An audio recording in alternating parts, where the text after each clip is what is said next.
بسم الله الرحمن الرحيم.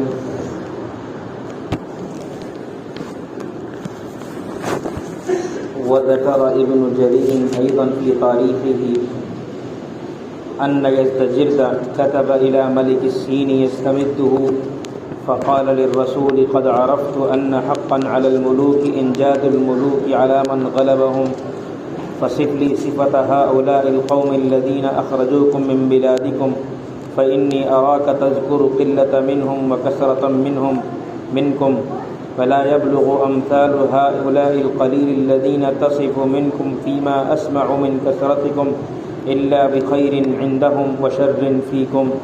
فقلت سلني عما أحببت. فقال أيوفون بالعهد؟ قلت نعم. قال وما يقولون لكم قبل أن يقاتلوكم؟ قلت يدعوننا إلى واحدة من ثلاث إما دينهم فإن أجبناهم أجرونا مجراهم أو الجزية والمنعة أو المنابذة. قال فكيف طاعتهم أمراءهم؟ قلت أطوع قوم لمرشدهم. قال فما يحلون وما يحرمون؟ فأخبرته فقال أيحرمون ما حلل لهم أو يحلون ما حرم عليهم؟ قلت لا. قال فإن هؤلاء القوم لا يهلكون أبدا حتى يحلوا حرامهم ويحرموا حلالهم. ثم قال أخبرني عن لباسهم فأخبرته وعن مطاياهم فقلت الخيل العراب ووصفتها. فقال نعمة الحصون هذه.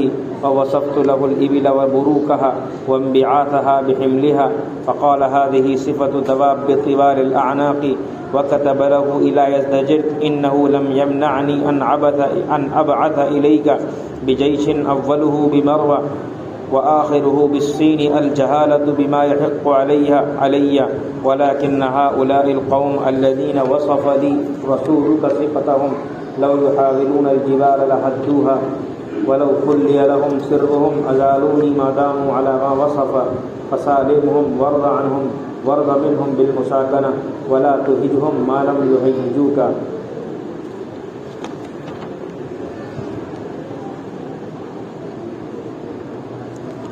پہلے بھی میں نے یہ بات بتائی تھی کہ صحابہ رضی اللہ عنہ مجمعین کی جو زندگی ہے وہ اپنی زندگی کو کامیاب اور کامران بنانے کے لیے سب سے عمدہ اور سب سے افضل نمونہ ہے. حضرت ابن مسعود رضی اللہ عنہ نے فرمایا تھا کہ تم میں سے جو لوگ کسی کی اتباع کرنا چاہتے ہوں تو وہ مرنے والوں کی اتباع کریں. اور پھر مرنے والوں کی اتباع اس لیے کہ زندوں پر ہر وقت فتنے کا خطرہ ہے. کون کب کس گمراہی میں مبتلا ہو جائے کچھ پتہ نہیں. ہم آئے دن اس کی ہمارے سامنے بے شمار مثالیں آج بھی ہیں اور پچھلے زمانے سے آ رہی ہیں. حتیٰ کہ ایک صحابی ایک وقت تک رہے صحابی لیکن بعض باتوں کی وجہ سے اللہ کے نبی علیہ الصلاۃ والسلام کی کسی بات پر انہیں اعتراض ہوا جس کے نتیجے میں وہ اسلام سے نکل گئے. کاتب وحی تھے. تو انسان کی زندگی کب کس ڈگر پہ ہو کچھ پتہ نہیں. اللہ کی توفیق سے سارے کام بنتے ہیں دنیا میں. اس لیے اور مردوں میں یعنی دنیا سے چلے جانے والوں میں سب سے افضل ترین سب سے اعلیٰ اور سب سے قابل اور لائق کہ انہیں مقتدی بنایا جائے اور ان کی اطاعت کی جائے وہ صحابہ ہیں. انبیاء علیہ السلام کے بعد ان کو اللہ کے نبی علیہ السلام نے ستارہ قرار دیا. ان لوگوں نے زندگی کیسی گزاری اور جب یہ زندگی گزارتے ہوئے رسول اللہ صلی اللہ علیہ وسلم کے پیغام کو لے کر ملکوں کے چکر لگائے اور دشمنوں سے مقابلہ کیا اور اپنی جان ہتھیلی پر رکھ کر سامنے آئے اور ہزاروں کا مقابلہ سینکڑوں نے کیا اور لاکھوں کا مقابلہ ہزاروں نے کیا. کئی دفعہ ایسا ہوا کہ دشمن کی تعداد کے مقابلے میں مسلمانوں کی تعداد گننے کے قابل بھی نہیں تھی. اب آپ دیکھیے حضرت خالد بن ولید نے 60,000 کے لشکر سے 60 صحابہ کو لے کر مقابلہ کیا. 6,000 بھی ہوتے تب بھی کسی درجے میں سمجھ میں آتا. 60 لوگوں کو لے کر مقابلہ کیا یعنی 1,000 کے مقابلے میں 1 مقابلہ کیا اور ان پر حاوی رہے اور وہ تمام جو مرے جو بچے وہ چھوڑ کر بھاگ گئے. یہ تاریخ رقم کی ہے. اور تمام تر اسباب کی کمی اور تمام تر حالات کی خرابی، ظاہری حالات جنہیں ہم اپنی دین سے رکاوٹ کا بہت بڑا سبب قرار دیتے ہیں، ان تمام حالات کے خراب ہونے کے باوجود وہ کارنامے انہوں نے انجام دے دیے کہ تمام تر اسباب کے باوجود ہم ان کارناموں کو سوچ بھی نہیں سکتے. ہم ان کارناموں کو سوچ بھی نہیں سکتے. لیکن وہ بھی انسان تھے، ان کی بھی ضرورتیں تھیں، ان کے بیوی بچے بھی تھے، ان کے بھی کاروبار تھے، ساری چیزیں تھیں. اب موجودہ وقت میں ان حالات میں جب کہ دشمن کی ہر طرح کا دشمن تمام تر ایکا اور اتحاد پر آ چکا ہے اور مسلمانوں کو ختم کرنے کے لیے سب ایک ہے. الکفر ملت واحدہ، حدیث میں ہے کہ کفر ایک جماعت ہے. آج آپ دیکھ لیجئے، یہودیوں فلاں کوئی بھی ہو، آپ دیکھ لیجئے ہندوستان میں رہنے والے غیر مسلم اپنے آپ کو سب کے سب ہندو مانے ہوئے ہیں. حالانکہ آپ تو پڑھے لکھے لوگ ہیں، جب ان کی تاریخ اور ان کے مضامین جو ان کے تعلق سے شائع ہوتے رہتے ہیں ان کو آپ پڑھتے ہیں تو ان کے یہاں جو ایک خاص برادری ہے جس کو ایک مقام حاصل ہے، ان کے علاوہ باقی سب ان کے غلام اور ان کے خادم ہیں. اور آنے والے وقت میں ان کی کوشش یہی ہے کہ یہ سب وہیں پہنچنے ہیں. حالات ہم پر بھی آ رہے ہیں اور تمام ہمارے خلاف ایک ہیں. ہمارے محلے میں رہنے والا ایک سڑا ہوا پڑوسی غیر مسلم، جس کو سڑا ہوا کا لفظ میں اس لیے استعمال کر رہا ہوں جس کی معاشرے میں پڑوس میں کوئی حیثیت نہیں، جو مانگ کر کھانے والا ہے، وہ بھی اس امید میں ہے کب یہ مسلمان یہاں سے نکلے اور کب میں اس کے گھر پر قبضہ کروں. یہ حالات ہیں ملک کے ہمارے لیے. اور ایسی مثالیں بھی پیش آ چکی ہیں جہاں مسلمان کی تعداد کم ہے یا کمزور ہیں اعمال یا پیسے کے اعتبار سے، تو پھر وہاں حالات آئے بھی ہیں. وہ دور اور یہ دور، حالات وہاں بھی تھے، وہاں بھی گھروں سے نکالا گیا، گھروں پر قبضے کیے گئے، نکالنے کی کوششیں کی گئیں. پھر اس کے بعد آج حالات ہیں، تمام حالات لوٹ کر آئے ہیں. لیکن ان حالات میں کیا ہوگا؟ حضرت عمر رضی اللہ عنہ نے کیا فرمایا تھا؟ حضرت ابو عبیدہ رضی اللہ عنہ سے فرمایا تھا کہ جو اللہ کے رسول صلی اللہ علیہ وسلم لے کر آئے اسی کی بنیاد پر تم ترقی حاصل کر سکتے ہو. اس کے علاوہ کسی چیز کو چھوڑ کر تم ترقی حاصل کرنے کے خواب دیکھو گے، اللہ ذلیل کر دے گا. مہما تطلب العزت بغیرہ یذلکم اللہ. یا تو حضرت ابو عبیدہ نے فرمایا یا حضرت عمر نے حضرت ابو عبیدہ سے فرمایا. صحابی کا قول ہے کہ جب بھی دین کو چھوڑ کر ثواب طلب کرو گے عزت کو، اللہ ذلیل کر دے گا. اب یہاں جو واقعہ میں پڑھ رہا ہوں، یہ چین کے ایک بادشاہ کے پاس، ایران فارس کے بادشاہ نے، یزدجر اس کا نام تھا، اس نے مدد کے لیے خط بھیجا اور اس خط میں لکھا کہ ہمارے اوپر ایسی قوم آ گئی ہے جس کی تعداد تو اگرچہ کم ہے، جو ہمارے مقابلے میں گنے جانے کے قابل بھی نہیں ہے، لیکن انہوں نے ہم پر ایسا حملہ کیا ہے کہ ہمیں ہمارے ملک تک سے نکال دیا. اور اس طریقے سے پوری کیفیت، پورے حالات بیان کیے خط میں. جب خط اس کے پاس پہنچا، اس نے خط کو پڑھا اور خط کو پڑھنے کے بعد پھر اس قاصد سے پوچھا کہ بھئی کیا وجہ ہے؟ تمہارے بقول تمہاری تعداد کے مقابلے میں ان کی تعداد گنے جانے کے لائق بھی نہیں، لیکن وہ لوگ پھر بھی تم پر حاوی ہیں، حالانکہ اتنی بڑی تعداد کو اتنی کم تعداد کی طرف سے ہرانا بہت مشکل کام ہے، بلکہ ناممکن کام ہے، اور تم ہار گئے. اس کی وجہ کیا ہے؟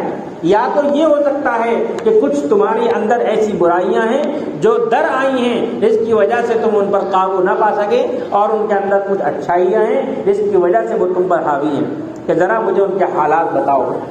قاصد نے کہا کہ جی آپ پوچھیے، آپ کو کیا پوچھنا ہے. تو انہوں نے سوال کیا، ایوفون بالعہد، کیا وہ وعدہ پورا کرتے ہیں؟ کیا وہ وعدہ پورا کرتے ہیں؟ ہاں وعدہ پورا کرتے ہیں. وعدہ پورا کرنا یہ ایک ایسی صفت ہے جسے اسلام نہیں بلکہ ہر سمجھدار انسان اس کے خلاف کرنے کو غلط اور اس کے مطابق کرنے کو صحیح سمجھتا ہے. یہ چین کا بادشاہ یہ کوئی اہل کتاب میں سے نہیں تھا، آج بھی وہاں اہل کتاب نہیں ہے، یعنی ان پر کوئی شریعت اتنی بھی نہیں تھی، وہ کسی اور مذہب کے ماننے والے تھے، لیکن وہ یہ سوال کر رہے ہیں کیا وہ وعدہ پورا کرتے ہیں؟ ایک صاحب بتانے لگے کہ میں کاروبار کرتا ہوں ایک، اور جو ہے کاروبار اچھا خاصا بڑا ہے ان کا، کہ زندگی میں ایک ہی دفعہ ایک مسلمان سے کاروبار کیا تھا اور اس مسلمان نے اسی دفعہ میں دھوکہ دے دیا، اس کے بعد سے آج تک مسلمان سے کاروبار نہیں کیا، حالانکہ وہ خود بھی مسلمان ہے۔ یہاں یہ بتانا مقصد نہیں ہے کہ مسلمان سے وہ کاروبار اچھے طریقے سے کرنے والا کافر اچھا ہے، کیونکہ مسلمان سے تو کافر کسی حال میں اچھا ہو ہی نہیں سکتا۔ مسلمان تو مسلمان ہے، اس کا ایمان اس کو اس کی تمام تر برائیوں کے باوجود تمام کافروں سے اچھا قرار دیے ہوئے ہے، لیکن ہمارے اعمال کے نقصان نے دین کو پھیلنے سے روک دیا، ہمارے اعمال کی خرابی نے لوگوں کے دلوں سے اسلام کی عظمت اور اسلام کی ہیبت کو نکال دیا۔ تو پہلا سوال یہاں یہ کیا ایوفون بالعہد، کیا وہ وعدہ پورا کرتے ہیں؟ اس نے کہا ہاں وعدہ پورا کرتے ہیں، کہ جب تمہارے مقابلے میں وہ آتے ہیں تو جنگ شروع کرنے سے پہلے تم سے کچھ کہتے ہیں؟ کہا ہاں۔ کیا کہتے ہیں؟ کہ 3 باتوں کی دعوت دیتے ہیں، یا تو اسلام قبول کر لو، اگر اسلام قبول کر لو تو جیسے تمہارے لیے اسلام کے احکام ویسے ہمارے لیے، جیسے ہمارے لیے اسلام کے احکام ویسے تمہارے لیے، تم اور ہم بھائی بھائی۔ اور اگر اسلام قبول نہیں کرتے تو ٹیکس دینے پر راضی ہو جاؤ، جب تم ٹیکس دو گے تو تمہارے ملک اور تمہاری حکومت کی حفاظت کی ذمہ داری ہماری ہے، ہم مکمل ذمہ دار ہیں، تم اسی کا ٹیکس اور اسی کا جزیہ ہمیں ادا کرو گے۔ اور اگر یہ نہیں ہوتا تو پھر کیا ہوتا ہے کہ پھر تلوار فیصلہ کرتی ہے اور پھر لڑائی ہوتی ہے۔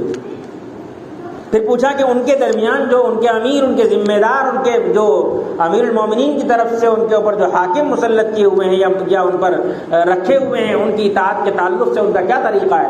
کہا وہ قوم میں لوگوں میں سب سے زیادہ اپنے امیر کی اطاعت کرنے والے ہیں، اور واقعی بڑوں کی اطاعت سے ہی سارے بگاڑ ختم ہوتے ہیں، اور بڑوں کے خلاف چلنے سے ہی سارے بگاڑ شروع ہوتے ہیں۔ تو وہاں یہ بات اس نے سوال کیا، یہ بہت اہم چیز ہے۔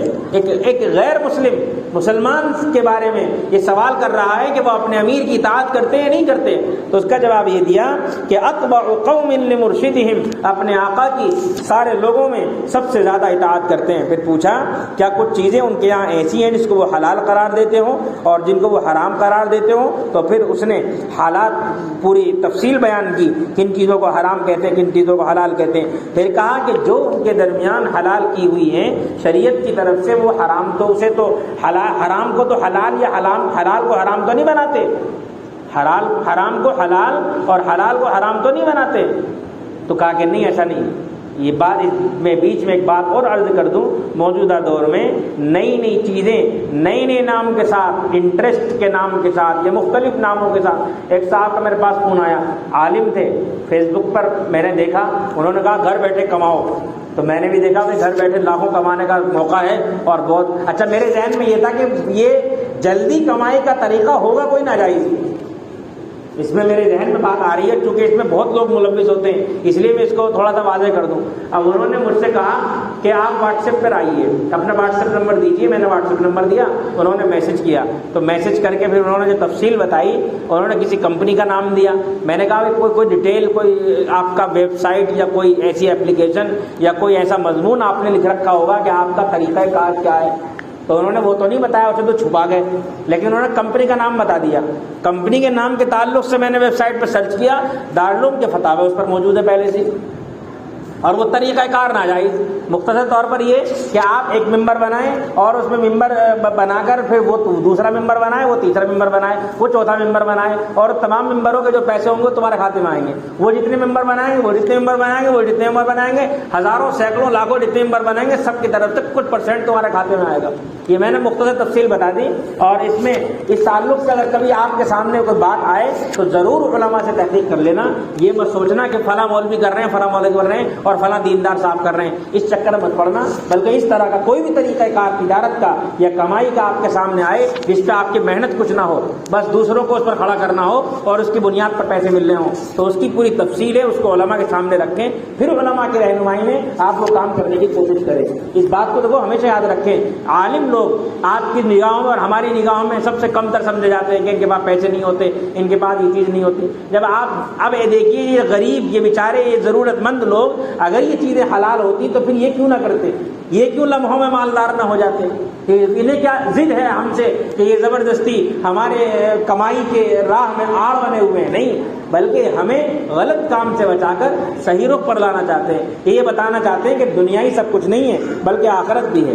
اب یہ سب تمام سوال کرنے کے بعد اس نے کیا کہا؟ فَإِنَّ هَؤُلَاءِ الْقَوْمِ لَا يَهْلِكُونَ أَبَدًا حَتَّى يُحِلُّوا حَرَامَهُمْ وَيُحَرِّمُوا حَلَالَهُمْ، کہ یہ لوگ جب تک ہلاک نہیں ہو سکتے جب تک یہ حلال کو حلال مانتے رہیں گے اور حرام کو حرام مانتے رہیں گے۔ اگر یہ حرام کو حلال کرنے یا حلال کو حرام کرنے پر مصر ہو جائیں تو پھر ان کی ہلاکت یقینی ہو جائے گی۔ اس کے بعد پھر اور سوالات کیے، دیگر سوالات کرنے کے بعد اس نے یہ کہا کہ یہ تمام تر صفات سننے کے بعد میں اس نتیجے پہ پہنچا ہوں کہ ایک بادشاہ ہونے کی حیثیت سے دوسرے بادشاہ کی مدد کرنا میری ذمہ داری ہے، لیکن یہ بات یاد رکھو میرا تم پر کوئی حق نہیں ہے جس کی وجہ سے مجھ پر تمہاری مدد کرنا فرض ہو، اور تمہاری مدد میں کرنا چاہوں تو میرے پاس اتنا بڑا لشکر ہے کہ اس کا آخری کنارہ جو ہے چین میں ہوگا اور اس کا پہلا کنارہ فارس میں ہوگا، اتنا بڑا لشکر میرے پاس موجود ہے، لیکن میں تمہاری مدد نہیں کروں گا۔ کیوں؟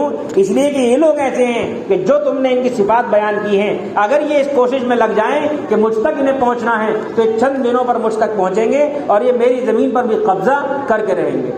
یہ بات اس نے کہی، اور پھر اخیر میں یہ کہا کہ یہ وہ لوگ ہیں کہ اگر یہ پہاڑوں کے ٹکرا جائیں تو پہاڑوں کو چورا چورا کر دیں۔